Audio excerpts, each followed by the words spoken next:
What is the most difficult part of leadership?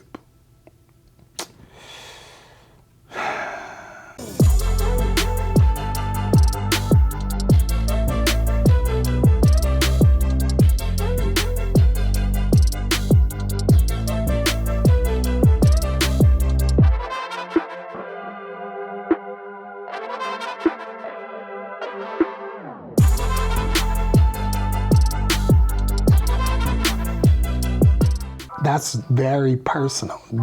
That's not a blanket answer, I don't think, and I don't think that it's an answer that will remain the same. I think it's in different seasons, there's different challenges about leadership, and I think that it's about development, right? The thing about leadership is while you're leading, while you're developing others, it's also developing you. While you're leading others, you're also being led, right? You're being led by God into new territory. You're being led into new areas of emotional intelligence. You're being led into new spaces of mastering your emotions. You're being led into new understanding and new information and new insight. So I think that, it's ebbs and flows that comes with what's the most challenging based on the season, based on what's needed most. So I don't think that's a blanket answer.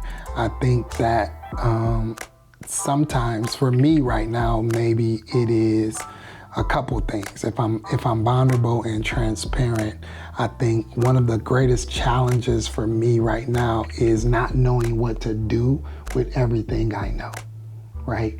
So there's a lot of people, as you know, from my books, mentors that have made investment in my life. There's a lot of people that have great expectations and demands on returns from the investment that they made in my life. As a church planter and leadership developer and leader developer, there's so many things I had to do and had to be, even if it was unhealthy, just to launch, just to start. So many things I had to learn, so many nuances I had to grow through to be understaffed, right? To not have enough money to pay people to do certain things. So I learned a lot of things along the way and became a student of a lot of great leaders. And so I have a wealth, a repertoire of knowledge, of information, of skill set that I have harvested over the years, and really want to help pour and help other people, develop in those ways. And in a particular season, a lot of that which I've done have not been needed to be done. And so it's just on hold. It's in my books, it's in my computers, it's in a journal, it's in my mind, it's in me. And not knowing that God doesn't waste skill set, knowing that you can't just bury a treasure. I know that, but I don't know what I'm supposed to do with what I know. And so having no place sometimes to pour or no space to pour, and I know I'm a part of a great big organization, but because I'm a part of a great organization, there's a lot of people that's already in place doing a lot of things that I had to do that I no longer have to do because there's people already doing it. So what do I do with what I know when what I know is not needed, right? What do I do with what I know, what I had to do when I no longer have to do what I had to do, but I still know how to do it?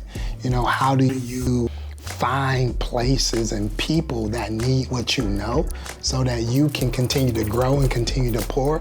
That's a challenge for me in leadership. And while I thank God for a season of rest and a season of not having to be all things to all people and having to do everything, and a competent staff and an intelligent team and people that are in different places that know how to do what they do, I also am curious to what I'm supposed to do with what I know how to do. I think that's one. Another hard place of leadership is, I'm a developer, so I love to develop people. God determines their design, they determine their desire. And though I could be a developer, if they don't have the desire to develop, then I can see great hope, great potential, great possibilities in someone that just won't put the effort in to be, or can't see themselves the way I see them, and I can't help them see themselves because they won't see it that way, and they just never come to flourish, to be everything that I know that they could be because they can't see themselves being it. And so sometimes, because I'm a developer, knowing, I wouldn't give up because I don't give up on people, but knowing when to listen, you know, to what their efforts are telling me, or listen to what their desire is telling me, and not try to make them be, you know, what they don't want to be, even if I believe that they could. So, yeah, that's probably a difficult part of leadership. There's many parts. It depends on the week or the season.